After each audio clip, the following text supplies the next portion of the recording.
Padayon nga ginasiguro sang gobyerno sang Qatar ang seguridad sang ilang mga residente samtang ginapabilin nga malinong ang kahimtangan dito sa pungsod. Suno kay Bomboy International Correspondent Joseph Rivera, ang Qatar nagapadayon nga isa ka neutral kag nagatinguha nga hindi mag-entra sa bisan ano nga konflikto nga nagakatabo sa karon dito sa Middle East. Suno pa sa iya nga patigayunon subong nga adlaw ang Emergency Peace Summit.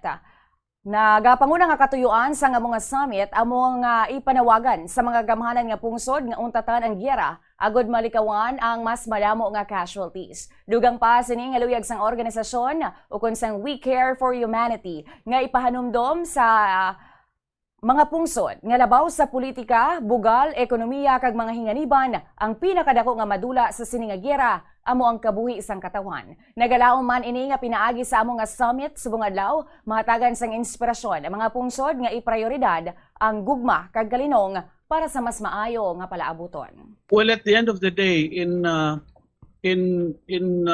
as inspired by the Qatar's love of peace and diplomacy, we are hoping to deliver the message to the warring countries that as you have to set aside your differences, you have to think about the people. You have to think about the families, the women and the children who are suffering. No, kay balaan mo ang inyo da pride wala da sang labutan ang panumduman nyo ano yung kinabuhi gid sang tawo. Yes. Okay? Human life is the most important commodity that is being damaged by this unwanted conflict.